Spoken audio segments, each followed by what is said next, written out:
కార్యక్రమాలు నిర్వహించి ఆ కార్యక్రమాలు ఏంటంటే భారత రాజ్యాంగ నిర్మాణ ప్రజాసేవ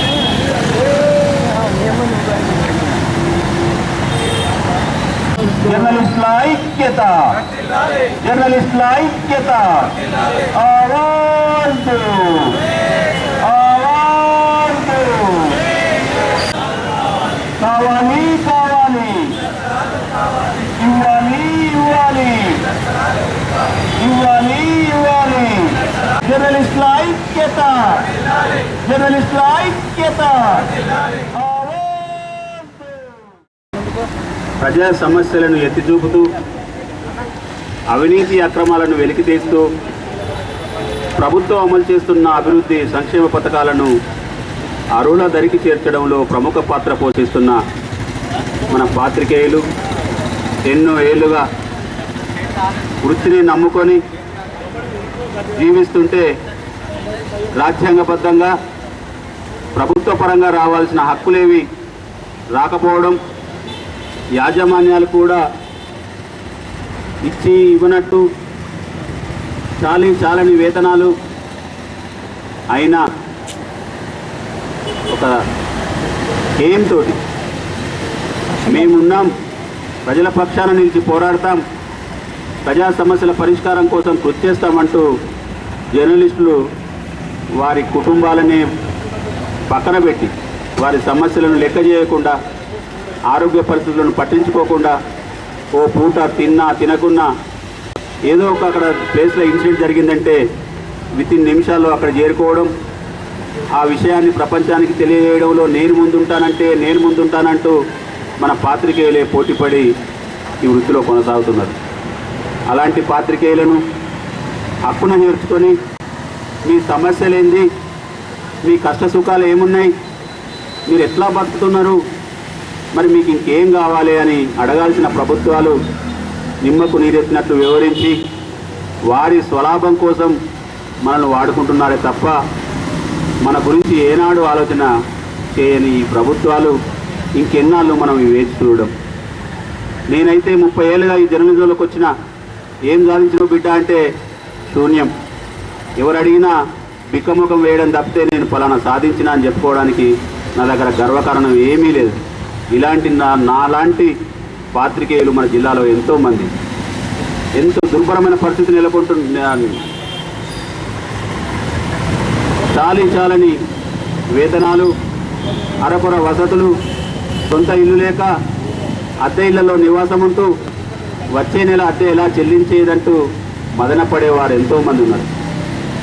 ఈ పరిస్థితుల్లో మాకు న్యాయబద్ధంగా రావాల్సిన ఇళ్ల స్థలాలను కేటాయించాలి, మా సొంతింటి కల నెరవేర్చాలని చెప్పేసి మా జగిత్యాల పాత్రికేయులమందరం కలిసి ఈ ప్రభుత్వాలు మనం మర్యాదగా అడిగితే ఇవ్వవు, మనం బ్రాహ్మణినా బతిమిలాడినా మనల్ని పట్టించుకోవట్లేదు, ఇక తాడో పేడో చేసుకుందాం, చెరో ప్రత్యక్ష ఆందోళనకు సిద్ధపడదామని చెప్పేసి ఒక నిర్ణయానికి వచ్చి గత పక్షం రోజులుగా ఒక 4-5 రోజులు వివిధ రూపాల్లో కార్యక్రమాలు నిర్వహించి అయినా అటు ప్రభుత్వం కానీ ఇటు అధికార యంత్రాంగం కానీ స్పందించకపోవడం వల్ల ఇక రోడ్డు మీదకి ఎక్కుదాం, మన సత్తా ఏంటో చూపిద్దామని చెప్పేసి గత 13 రోజులుగా నిరసన దీక్ష చేపట్టాం.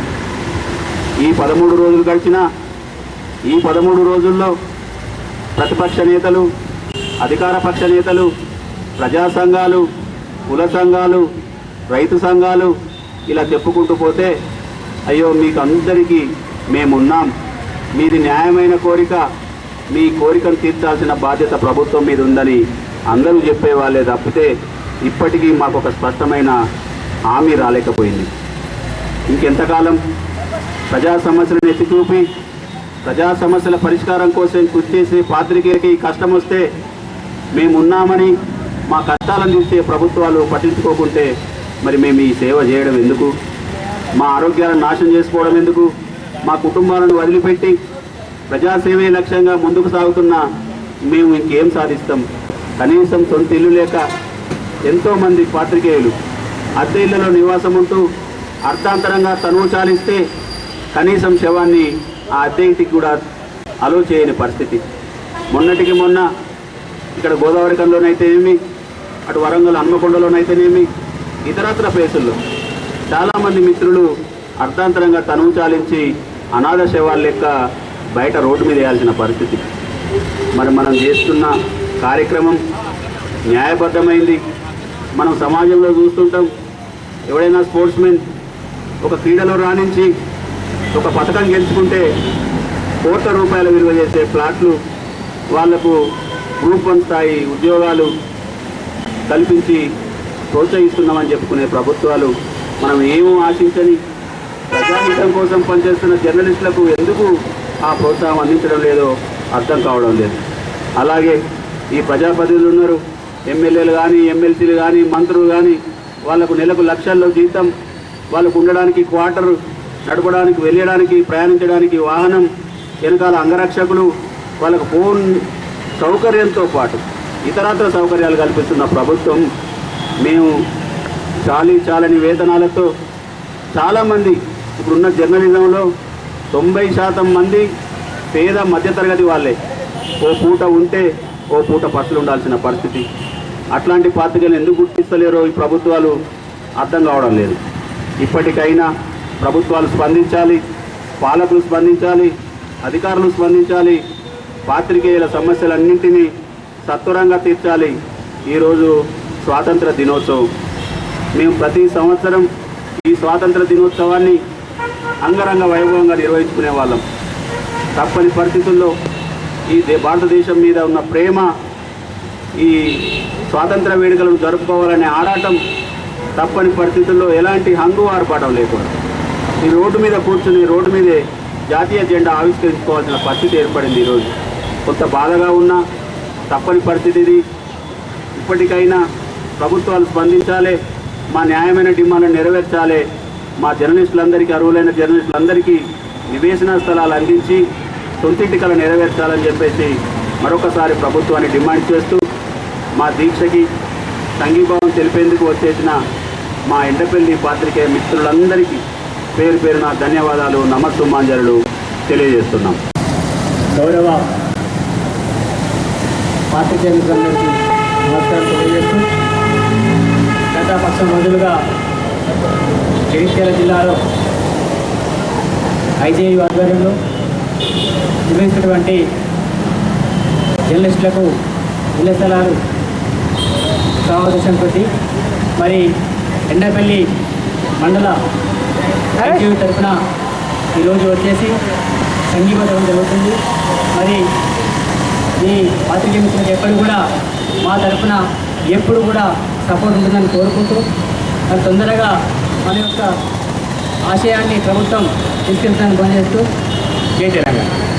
గత ప్రభుత్వాలు ఎన్నో మారుతున్నా జర్నలిస్టులకు ఇల్లు ఇస్తున్నామని చెప్పడమే తప్ప కానీ ఏ రోజు కూడా వాళ్ళకు ఇల్లు వచ్చిన లేదు, వాళ్ళ కళ నెరవేర్చింది లేదు. ఆ రోజు ఉద్యమ సమయంలో చల్లబడిన ఉద్యమాన్ని మన జర్నలిస్టులు ఉవ్వెత్తున లేపి ఉద్యమాన్ని చేసి ఇప్పటి వరకు వాళ్ళకు ఇళ్ల స్థలాలు ఇప్పిస్తామని గత ప్రభుత్వం కానీ ఇప్పుడు వచ్చిన కాంగ్రెస్ ప్రభుత్వం కానీ ఏ ప్రభుత్వంలో అయినా వాళ్ళకు నిరాశ మిగిలింది తప్ప ఏది చేయలేదు. ఇప్పటికైనా ఖచ్చితంగా వారికి వెన్నంటి మేము ఉంటాం. ఈ ప్రోగ్రాంలో వారికి ఖచ్చితంగా ఇళ్ల స్థలాలతో పాటు ఇల్లు కూడా కట్టివ్వాలని చెప్పి నేను ఈ సందర్భంగా ప్రభుత్వాన్ని డిమాండ్ చేస్తున్నాం హ్యూమన్ రైట్స్ తరఫున. Thank you very much. గత 30 ఏళ్ళుగా అధికారుల చుట్టూ ప్రజాప్రతినిధుల చుట్టూ తిరిగినా ఎలాంటి ఫలితం కనిపించకపోవడంతో మన సమస్య ప్రభుత్వం వరకు వెళ్ళాలి, మనం న్యాయబద్ధంగా రావాల్సిన ఇళ్ల స్థలాలను సాధించుకోవాలని ఒక నిర్ణయానికి వచ్చి మా పాత్రికేయులమంతా ఇక ఆందోళన బాట పట్టి తప్పితే మన సమస్య ప్రభుత్వం దగ్గరికి వెళ్ళదు, ఇంకెన్నాళ్ళు వేచి చూడడం, ఆందోళనకు దిగుదాం అని చెప్పేసి ఒక నిర్ణయానికి వచ్చి గత 10 రోజులుగా ఆందోళన బాట పట్టాం. మొదట 4-5 రోజులు భారత రాజ్యాంగ నిర్మాత డాక్టర్ బిఆర్ అంబేద్కర్ గారి విగ్రహానికి వినతిపత్రం ఇవ్వడం, ఆ తర్వాత ఇందిరమ్మ విగ్రహానికి వినతిపత్రం ఇచ్చి ఇది ఇందిరమ్మ రాజ్యం, ఇది పేదల ప్రభుత్వం, అన్ని వర్గాల సంక్షేమమే చేయమని చెప్తున్న నేపథ్యంలో ఇందిరమ్మ మా సమస్యను ప్రభుత్వం దృష్టికి తీసుకెళ్ళి మా సమస్య పరిష్కరించాలని చెప్పేసి వేడుకోవడం, ఆ తర్వాత ఎంఆర్ఓ నుంచి మొదలుకొని కలెక్టర్ వరకు వినతిపత్రాలు ఇచ్చి మా సమస్య పరిష్కరించాలని కోరాం. అయినా స్పందన రాకపోవడంతో ఇక రోడ్డు మీద వద్దాం, దీక్షలు చేపడితేనే మనకు న్యాయం జరుగుతుంది, మనం ఇళ్ల స్థలాలు సాధించుకునే వరకు ఈ దీక్షను విరమించవద్దని చెప్పేసి ముందుకు సాగి ఈ రోజుతో 13వ రోజు అయినా అంటే అందరూ వచ్చిండ్రు. ఇటు ఎమ్మెల్సీ జీవన్ రెడ్డి గారు, అటు ఎమ్మెల్సీ రమణ గారు, ఇటు ఎమ్మెల్యే డాక్టర్ సంజయ్ కుమార్ గారు, ప్రభుత్వ వైపు అటు లక్ష్మణ్ కుమార్ గారు వచ్చి మీ సమస్యను ప్రభుత్వం దృష్టికి తీసుకెళ్తాం, మీ సమస్యను సాధ్యమైనంత తొందరగా పరిష్కరించే ప్రయత్నం చేస్తాం, బతుకు దీక్షలు విరమించండి అని చెప్తే ఆ పాత్రికేయులు మాత్రం ఏమంటారంటే, మనం ఇన్ని రోజులు ఇలాగే విన్నాం, రేపిస్తాం మాపిస్తామంటే వారి మాటలు నమ్మినాం, ఇప్పుడు ఇప్పటికే వారం 10 రోజులుగా కూర్చున్నాం, ఇంకో వారం 10 రోజులైనా మంచిదే, ఇంకా నెల అయినా మంచిదే, 2 నెలలైనా మంచిదే, ఈ దీక్ష ఇలాగే కొనసాగిద్దాం, మన సమస్య పరిష్కారం అయ్యే పోరాడదామని చెప్పేసి ఒక నిర్ణయానికి రావడంతో గత 13 రోజులుగా ఈ దీక్ష శిబిరాన్ని నిర్వహిస్తాం. ఈ రోజుతో 13వ రోజు. వాస్తవంగా మనం ప్రతి స్వాతంత్ర దినోత్సవాన్ని కానీ గణతంత్ర దినోత్సవాన్ని కానీ అంగరంగ వైభవంగా చేసుకుంటామన్నాము. అంటే జాతీయ తోరణాలు కట్టి వివిధ రకాల పుష్పాలతో అలంకరించుకొని ఒక పండగ వాతావరణంలో చేసుకుంటాం. అయినా ఈరోజు దీక్షలో ఉంటున్నాం కాబట్టి తప్పని పరిస్థితుల్లో ఎలాంటి హంగు ఆర్పాటం లేకుండా ఈ దీక్ష శిబిరం వద్ద ఇలా జాతీయ జెండా ఆవిష్కరించుకొని స్వాతంత్ర దినోత్సవం జరుపుకున్నాం. ఉదయం వచ్చింది మొదలు సాయంత్రం వరకు ఈ దీక్ష శిబిరం వద్ద ఉంటూ మా సమస్యలను ఏకరువు పెడుతున్నాం. మీ ద్వారా ప్రభుత్వానికి వినవించి మాకు సాధ్యమంత తొందరగా ఇళ్ల స్థలాలు ఇవ్వమని కోరుతున్నాం. మేమేం కొంతమ్మ కోరికలు కోరట్లేదు, అర్హులైన జర్నలిస్టులకే ఇవ్వమని చెప్పేసి మేము బ్యానరే పెట్టుకున్నాం. మీ దగ్గర 100 మంది ఉంటారు, 200 మంది ఉంటారు, అందరికీ ఎట్లా సాధ్యమవుతుందని కూడా ఒక ప్రశ్న ఉత్పన్నమైంది. ఈ నేపథ్యంలో మేమే బ్యానర్ ఏర్పాటు చేసుకున్నాం. అర్హులైన జర్నలిస్టులందరికీ ఇళ్ల స్థలాలు వర్తింపజేయాలి. ప్రభుత్వ విధి విధానాలు ఎలా ఉంటే ఆ విధి విధానాలకు అనుగుణంగా ఉన్నవారికే ఇవ్వండి. తర్వాత మిగతా వారికి మళ్ళీ 2వ విడతనో 3వ విడతనో వస్తే మాకు ఆ నమ్మకం ఉంటుంది, ఒక అడుగైతే ముందుకేయాలని చెప్పేసి మేము మీ ద్వారా రిక్వెస్ట్ చేస్తున్నాం. మీకు రేవంత్ రెడ్డి గారితో ఉన్న సాన్నిధ్యం కానీ ఇతర మంత్రులతో ఉన్న సాన్నిధ్యం నేపథ్యంలో మీరు మా గురించి ప్రభుత్వానికి వినవించి అర్హులైన జర్నలిస్టులందరికీ సాధ్యమైనంత తొందరగా ఇళ్ల స్థలాలు వర్తింపజేసేలా కేటాయించేలా మీ వంతు సహాయ సహకారాలు అందించాలని కోరుకుంటూ, మీరు ఎంత బిజీగా ఉన్నా మీ సమయాన్ని వెచ్చించి మా తమ్ముళ్ళు ఉన్నారు, వాళ్ళ కష్టం వచ్చింది, నేను పోయి వారికి సంఘీభావం ప్రకటిస్తానని మీరు పెద్ద మనసుతో ప్రత్యేకంగా మా శిబిరానికి ఇచ్చేసినందుకు మా పాత్రికేయ లోకం తరఫున ప్రతి ఒక్కరి తరఫున మీకు పేరు పేరున ధన్యవాదాలు, నమ్మకం మందిని తెలియజేస్తున్నామన్నా. పాత్రికేయ మిత్రులకు, ఎలక్ట్రానిక్స్ కానీ ప్రింట్ మీడియా పాత్రికేయ మిత్రులందరూ కూడా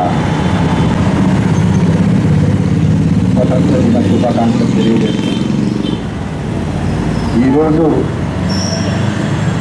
మీరు అందరూ యావత్ భారతదేశం ఒక పండగ వాతావరణంగా ఉండి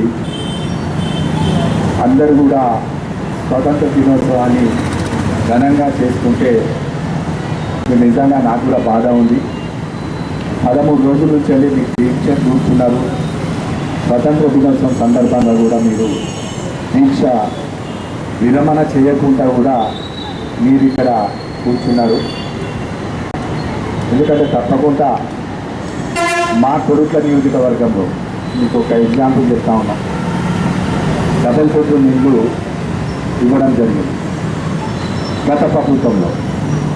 డబుల్ బెడ్రూమ్ ఇస్తే చాలామంది కూడా అర్హులు లేని వాళ్ళకు కూడా జర్నలిస్టులు కొంతమందికి ఇల్లు ఇస్తే, మరి ఈ ప్రభుత్వం వచ్చిన తర్వాత దాని మీద ఎంక్వైరీ పెట్టించి నిజంగా ఎవరైతే అర్హులు ఉన్నారో, ఇంతకుముందు శ్రీనివాసరావు గారు చెప్పినట్టు అర్హులు ఉన్న వాళ్ళకే ఇల్లు ఇవ్వాల్సిందిగా మేము ఆర్టీఓ గారిని, మున్సిపల్ కమిషనర్ గారిని, వీళ్ళందరూ కూడా కలెక్టర్ గారికి ఒక వినతి పత్రం ఇచ్చి ఎంక్వైరీ చేసి మరి వాళ్ళకి ఇవ్వాల్సిందిగా, కొంతమంది నిజంగా స్థానికంగా ఉండి ప్రజల సమస్యలు ప్రభుత్వం దృష్టికి తీసుకెళ్లే విధంగా మీరు ఎప్పుడైతే మీ పెన్నుతోటి ఒక ఉద్యమం కానిది, నిజంగా ఇవాళ తెలంగాణ రావడానికి కారణం కూడా మీరందరూ జర్నలిస్టులని నేను గర్వంగా చెప్పుకుంటా ఉన్నాను. ఇదందరికీ కూడా తెలిసిన విషయం. అందులో భాగంగా మరి ఎవరెవరైతే అడుగులు ఉన్నారో అక్కడ వాళ్ళందరికీ ఇప్పించేందుకే ప్రయత్నం చేసి దాన్ని ఎంక్వైరీలో పెట్టించాం. మెడికల్ కానీ కొరుక కానీ ఇక్కడ కూడా మరి 30 సంవత్సరాల క్రితం ఇల్లు ఇవ్వడం జరిగింది. దాని తర్వాత ప్రభుత్వాలు వచ్చినాయి, తర్వాత కాంగ్రెస్ ప్రభుత్వం కూడా ఉండే. మరి గత 10 సంవత్సరాలు టీఆర్ఎస్ ప్రభుత్వం అధికారంలో ఉన్నప్పుడు మరి కేసీఆర్ గారు ఎన్నో హామీలు ఇచ్చింది. వరంగల్లో జర్నలిస్టులందరికీ కూడా కాలనీలు కట్టిస్తామని కూడా చెప్పడం జరిగింది. మరి ఇంతవరకు జర్నలిస్టులకు ఎలాంటి మరి ఆ ప్రభుత్వం నుంచి ఎలాంటి లబ్ధి కలగదు. మరి ఇక్కడ మరి మీరు 13 రోజుల నుంచి నిరాహార దీక్ష చేస్తూ ఉన్నారు. మీరు ఇందిరమ్మకు వినతి పత్రం ఇచ్చినారు, అంబేద్కర్ గారికి వినతి పత్రం ఇచ్చినారని చెప్తా ఉన్నారు. అదేవిధంగా మా దగ్గరికి వెళ్ళి చాలామంది నాయకులు కూడా వచ్చి అది హామీ ఇవ్వడం జరిగిందని చెప్తా ఉన్నారు. తప్పకుండా మేము కూడా మీ పక్షాన ఉంటాం. ఎందుకంటే మా తండ్రి గారు దివారి రత్నాకరరావు గారు 89లో ధర్మపురిలో ఆనాడు ధర్మపురిలో ప్రతి ఒక్కరు కూడా పాత్రికేయ మిత్రులందరికీ కూడా ఇల్లు చేయడం జరిగింది. అదేవిధంగా కొరుట్ల పట్టణంలో కూడా అప్పుడు 30 ఏళ్ల కింద 30 ఏళ్ల క్రితమే కొరుట్ల పట్టణంలో కూడా జర్నలిస్టులందరూ కూడా ఇల్లు చేయడం జరిగింది. ఇవాళ మా ప్రభుత్వం కాంగ్రెస్ ప్రభుత్వం మంచి మనసున్న ముఖ్యమంత్రి, పేదల ప్రభుత్వం మళ్ళీ 10 సంవత్సరాల తర్వాత అధికారంలోకి వచ్చింది. కాబట్టి మీరు ఏదైతే కోరికలు కోరుతున్నారు, మీరు చెప్పినట్టు ఏదో కొంతమ్మ కోరికలు కాదు, నిజంగా ఎవరైతే అరువులు ఉన్న వాళ్ళందరూ కూడా ఇల్లు ఇవ్వాల్సిందిగా కోరుతూ ఉన్నారు. తప్పకుండా ఇక్కడ మరి శాసనసభ్యులు మొన్నటి వరకు టీఆర్ఎస్లో ఉంచి మరి ఇప్పుడు కాంగ్రెస్ పార్టీ అధికార పార్టీలో చేరినారు. వారిది కూడా బాధ్యత ఉంది. వారితోటి మరి ఇక్కడున్న పెద్దలు శాసనసభ్యులు మన ఎమ్మెల్సీ జీవన్ రెడ్డి గారు శాసనమండలి సభ్యులు, వారితో మరి మా విప్పు లక్ష్మణ్ కుమార్తో పాటు మేము కూడా అందరం మరి తప్పకుండా మీకు అండగా ఉంటాం. మీరు చెప్పినట్టు ప్రభుత్వంలో చాలామంది కూడా మేము 30 సంవత్సరాలు 40 సంవత్సరాల నుంచి పార్టీలో పనిచేస్తున్నాం కాబట్టి తప్పకుండా మీరు వెన్నంటూ ఉంటూ మరి స్థానిక ఎమ్మెల్యే గారు వచ్చినప్పుడు మీకు ఏం మాట ఇచ్చిందో తెలియదు, కానీ ఇప్పుడు వారి అధికార పార్టీలో వచ్చినారు డాక్టర్ సంజయ్ గారు కాబట్టి వారు కూడా మీకోసం కృషి చేస్తారని నేను అనుకుంటున్నాను. వారితో పాటు పెద్ద జీవన్ రెడ్డి గారు మేమందరం కూడా మీ వెంట ఉంటాం. తప్పకుండా ఈ మధ్యలో నాకు ఎప్పుడు అవకాశం వస్తే అప్పుడు నేను ముఖ్యమంత్రి గారి దృష్టి కూడా నేను తీసుకెళ్తానని మీకు తెలియజేస్తాను. ఎందుకంటే ఇది ప్రజాపాలన ప్రభుత్వం, పేదల ప్రభుత్వం. మా ప్రభుత్వం ఈరోజు 6 గ్యారెంటీలు చెప్పుకుంటే 6 గ్యారెంటీలు తప్పకుండా అమలు చేస్తాం. అందులో భాగంగా కూడా ఇల్లు లేని వాళ్ళందరూ కూడా ఇల్లు ఇస్తామని చెప్పడం జరిగింది. అందులో విలేకరులకు కూడా తప్పకుండా ఇల్లు ఇప్పించే బాధ్యత కూడా నేను కాంగ్రెస్ పార్టీ పక్షాన నేను కూడా మీకు హామీ ఇస్తా ఉన్నా, నేను కూడా మీకు భరోసా ఇస్తాం. తప్పకుండా మీకు ఎప్పుడు ఇక్కడనే కాకుండా మీకు ఒక స్థానిక ఇళ్ళనే కాకుండా ఇతర సమస్యలు ఏమైనా కూడా దయచేసి మీరు అందరూ కూడా ఒక సోదరులాగా భావించి మీరు నా దృష్టికి తీసుకురండి. నేను తప్పకుండా పరిష్కారానికి నేను వెంట ఉంటానని తెలియజేస్తూ మరి 13 రోజుల నుంచి అని మీరు దీక్ష చేస్తూ ఉన్నారు. నేను కూడా కలెక్టర్ గారి దగ్గరికి యాక్చువల్గా ఈరోజు వచ్చే ఉండే ఇవాళ కొరుట్లలో దాదాపు 15 నుంచి 16 జెండా ఆవిష్కరణ జరగడం వల్ల నాకు సమయం లేట్ అయింది. లేట్ అవ్వడం వల్ల మీ దగ్గర కూడా 2 నుంచి 3 వరకు వస్తానని చెప్పిన. మరి తప్పకుండా మిమ్మల్ని తప్పకుండా మీ శిబిరాన్ని సందర్శించి మీకు సంఘీభావం తెలిపి మీకు అండగా ఉంటానని తెలియజేయడానికి నేను మీ దగ్గరికి రావడం జరిగింది. ఎప్పుడు కూడా మా మద్దతు, మా పార్టీ మద్దతు కానిది, కాంగ్రెస్ పార్టీ ఎప్పుడు కూడా విలేకరులకు అండగా ఉన్నది. ఏదైనా ప్రభుత్వం గతంలో ఉన్నదంటే కాంగ్రెస్ పార్టీ అని నేను మళ్ళీ తెలియజేస్తా ఉన్నా. తప్పకుండా మా ప్రభుత్వం మీకు అండగా ఉంటుంది. మీకు న్యాయం జరిగేంత వరకు మేము కూడా మీ తోటి ఉంటామని తెలియజేస్తూ మరి నేను ఒకటే విన్నపిస్తున్నా ఉన్నాను. మరొక్కసారి మీరు కూడా ఈ నిరసన దీక్షను విరమించండి. మీరు రండి. నేను అవసరం అనుకుంటే మన హౌసింగ్ మినిస్టర్ గారి దగ్గరికి, వీలైతే ఇక్కడ ఉన్న ప్రభుత్వంలో ఉన్న మా ఇక్కడ కాంగ్రెస్ పార్టీ నాయకులు అందరం కలిసి మీ పక్షాన ప్రభుత్వ దృష్టికి తీసుకొచ్చామని తెలియజేస్తూ మరి నాకు ఈ అవకాశం కల్పించి మీ అందరి ఈ కష్టాలను నిజంగా చాలా రోజుల నుంచి 30 సంవత్సరాలు మా చేతి అడుగుతూ ఉంటే చాలా రోజుల నుంచి మాకు ఇబ్బందులు అవుతూ ఉన్నాయి. ఎందుకంటే 30 ఏళ్ళ కింద ప్రభుత్వాలు మారినాయి, పత్రికలు మారినాయి, యువతరం వచ్చింది, కొత్త పత్రికలు రావడం జరిగింది, కొత్త ఛానల్స్ రావడం జరిగింది. ఎందుకంటే 30 ఏళ్లకు ఇప్పటికి పోలిస్తే టెక్నాలజీ రూపకంగా కూడా ఎంతో మార్పు జరిగింది. కాబట్టి ఇంతమంది పత్రికేయులు ఇక్కడ ఉన్నారు. తప్పకుండా మీ అందరికీ న్యాయం జరిగే విధంగా నేను మరొక్కసారి తెలియజేస్తూ నేను అండగా ఉంటానని మరొకసారి తెలియజేస్తూ ధన్యవాదాలు.